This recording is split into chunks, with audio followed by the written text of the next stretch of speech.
Hi friends, it's Malaika again. Welcome to my channel. Thanks for stopping by. So you guys, previously we talked about finding a good nanny paying job. Let's assume you've gotten one. Congrats to you. But I wanted to ask a question. How many of you really think of these very important issues, like very important factors which are going to play in your role along the way? One of it being like the salary you're going to pay, and the other one being the working conditions. I'm guilty of this because I remember the first time I got my job, the first time I came into Dubai, I was very excited to start working because I was tired of being unemployed. I was tired of wanting to buy certain things and I couldn't buy them. So when I got the job finally, my employer was like, you're going to work these days in a week, you're going to pay this much. And I was like, yes, yes, yes, yes, yes, yes. But I look back and be like, I think that's not right. Because you're going to be the person working in this place, you should be able to have an input. Let's say like if the working conditions, they're saying you're going to be starting work from 5 to 10, I think that's really very abnormal. But we find ourselves saying yes to this because you're scared. You're like, oh, if I say no, then I lose this job. But I think it's important because you're also human.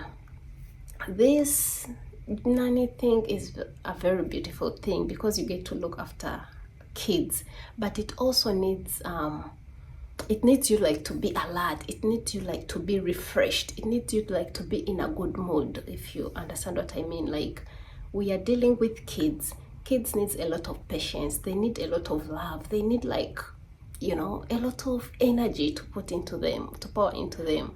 So I think if really you want to be happy, you should be, let's say that employer who be like, you have to work from 5 to 10, maybe from 5 to, like long hours. I think you should see it and be like, you know what, as much as I want this job, as much as like I want the money, this won't work. I won't be able to work these long hours and then give you what I would have given you. But if maybe I work 8 hours, 10 hours, it will also give me time to have enough rest, so I'm able to pour into the kids. Like I'm able to give my 100%. But I realize we don't talk about this. Like, once you get a job, that's it. Like, that's it. I've gotten the job, thank God. At least the chapter of unemployment is closed. But we don't realize that this is going to play in our lives along the way.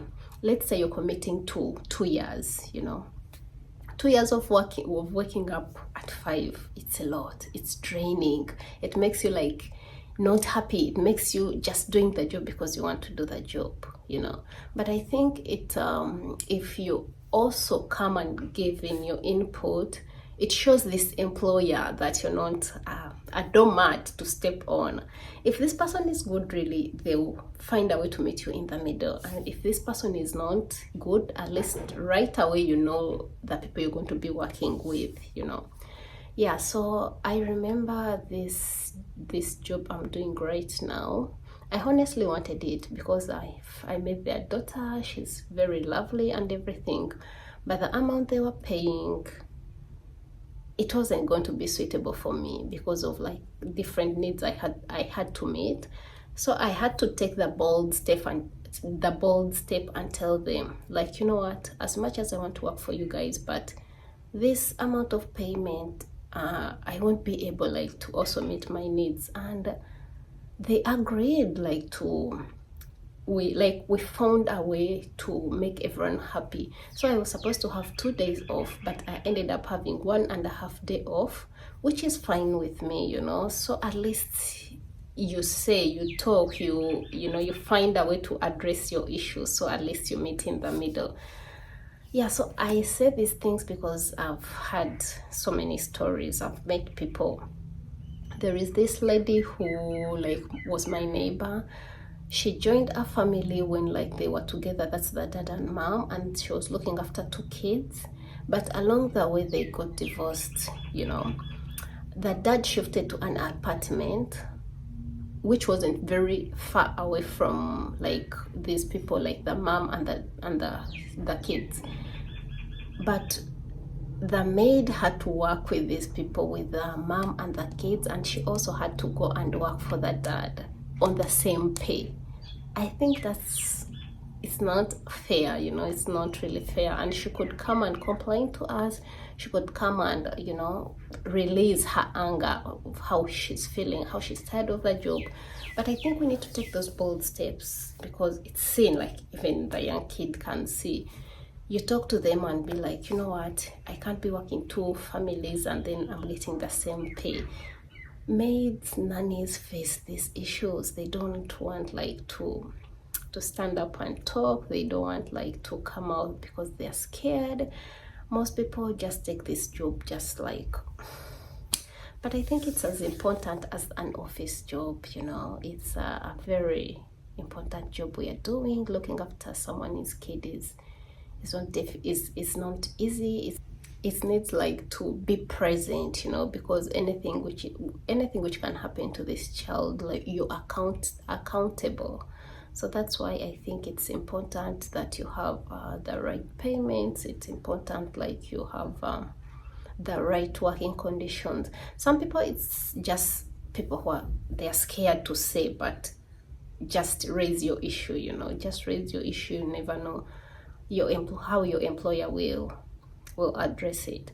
So I'm just here for you guys to say, don't like be scared to talk. Don't be scared to be like, oh, I won't raise the matter. I think it's as important to have a very good working condition so that you're also happy, so that like you also enjoy working, you know, with these people.